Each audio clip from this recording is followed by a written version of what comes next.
सुप्रभात बच्चों, हिंदी कक्षा में तुम सबका एक बार बहुत बहुत स्वागत है। हम लोग पेज नंबर 55 पाठ 8 आनंद ही आनंद पढ़ रहे हैं। हमने पिछले कक्षा में ये जाने कि बच्चे चिड़ियाघर की सैर करने गए थे। फाटक से घुसते ही लोग इधर उधर भागते दिखाई दिए।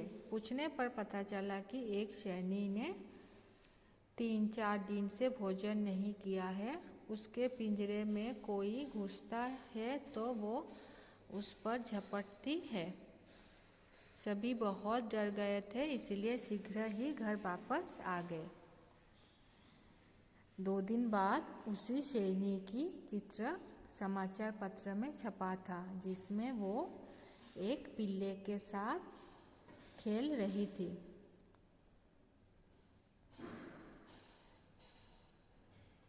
तो आज हम कहानी को आगे पढ़ेंगे।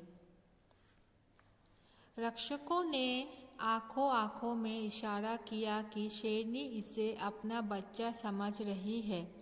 मतलब शेरनी और कुत्ते का पिल्ला इतना घुल मिल गया था कि दोनों एक दूसरे को छोड़ ही नहीं रहे थे। और रक्षक चिड़ियाघर में जो जंतु जानवर के देखभाल करते हैं, वो एक दूसरे को आंखों आंखों में ये इशारा करने लगे कि ये शेरनी कुत्ते के पिल्ले को अपना बच्चा समझ रही थी। जब इसे समझ आएगा तब कहीं शेरनी पिल्ले को मार ना दे। मतलब रक्षक ये सोच रहे थे कि जब तक शेरनी को समझ आएगा कि ये उसका बच्चा नहीं, उसकी नहीं बल्कि कुत्ते का पिल्ला है, तो उसे मार ना दे। उन्होंने जब शेरनी को खाने में व्यस्त देखा तो चुपचाप पिल्ले को उठाकर पिंजरे से बाहर ले गए।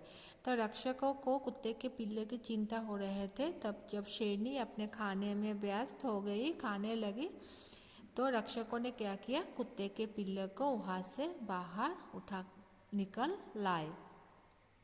शेरनी भोजन समाप्त कर गुर्राई, इधर उधर देखा, पिल्ला कहीं नजर नहीं आया।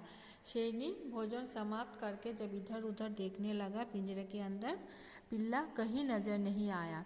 उसके बाद से वो गुर्रा रही थी, गरज रही थी और खाना पीना बंद था। उसके बाद से ही वो गुर्राने लगी, गरजने लगी और खाना पीना भी बंद कर दिया था। उधर पिल्ला भी परेशान था। 4 दिन बीत गए। रक्षक भयभीत थे कि शेरनी बिना खाए पिए रही तो बीमार हो जाएगी। और शेरनी को ना पाकर पिल्ला भी बहुत परेशान हो गया। और इधर रक्षक भी चिंतित हो गए कि अगर शेरनी ऐसे ही खाना पीना बंद करके बैठी रही तो वो बीमार हो जाएगी, उनकी तो नौकरी ही चली जाएगी, उनकी मतलब रक्षकों की। तो चिंतित हो गए कि अब क्या किया जाए। पिल्ला निकाला तो था, पर गया कहाँ। पिल्ला तो उन लोगों ने पिंजरे से निकाला था, लेकिन पिल्ला मिल नहीं रहा था। वो पिल्ला गया कहाँ, तो कहाँ गया। पूरे चिड़ियाघर में शोर मच गया। तभी पता चला कि पिल्ला घूमता घूमता चिड़ियाघर से बाहर चला गया था। पूरे चिड़ियाघर में पिल्ले को खोजने की एक दौड़ चालू हो गई। एक शोर मच गया कि पिल्ला गुम हो गया। और तभी पता चला कि पिल्ला घूमता घूमता कहीं बाहर चला गया था। बाहर एक दुकान थी। चिड़ियाघर के बाहर ही, फाटक के बाहर ही एक दुकान थी। दुकानदार के बेटे ने उसे उठा लिया और घर ले जाकर उसे रस्सी से बांध दिया। पिल्ले ने भी वहाँ अनशन कर रखा था।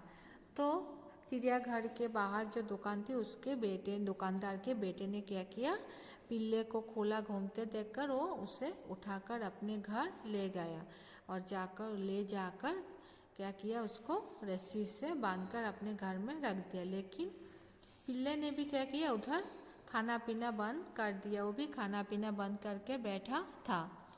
रक्षक पिल्ले को वहाँ से ले आए। जैसे ही रक्षकों को पता चला कि दुकानदार के बेटे ने पिल्ले को ले गया, तो रक्षक उसे वहाँ से उठाकर ले आए। उन्होंने उसे फिर से शेरनी के पिंजरे में डाल दिया।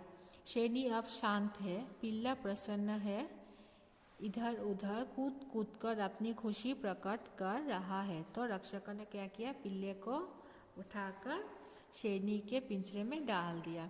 पिल्ले को देखकर शेरनी शांत हो गई और पिल्ला भी बहुत खुश हो गए और दोनों क्या किया, कूद कूद कर अपनी, पिल्ला बहुत खुश हो गए और पिल्ला कूद कूद कर अपनी खुशी प्रकट करने लगा। कुत्ते के बच्चे, छोटे छोटे बच्चों को देखते हो ना, जब वो खुश होते हैं बहुत उछल कूद करता है, इधर उधर भागता है, कूदता है, तो वो पिल्ला भी ऐसे ही करने लगा। अपना खुशी प्रकट करने के लिए वो कूद कूद कर इधर से उधर भागने लगा। बस अब चारों ओर आनंद ही आनंद है। उसके बाद चिड़ियाघर में चारों ओर आनंद ही आनंद है। कोई भागा दौड़ी नहीं, कोई भय नहीं, सब खुश है। जानवर भी खुश है, शेरनी भी खुश है, पिल्ला भी खुश है, चारों ओर आनंद ही आनंद है। इसीलिए इस पाठ का नाम पड़ा आनंद ही आनंद। तो बच्चों, मैं आशा करती हूँ कि ये पाठ तुम लोगों ने अच्छे से समझ लिए होंगे। तो जो क्लास वर्क और होमवर्क है वो अच्छे से कर लेना। धन्यवाद।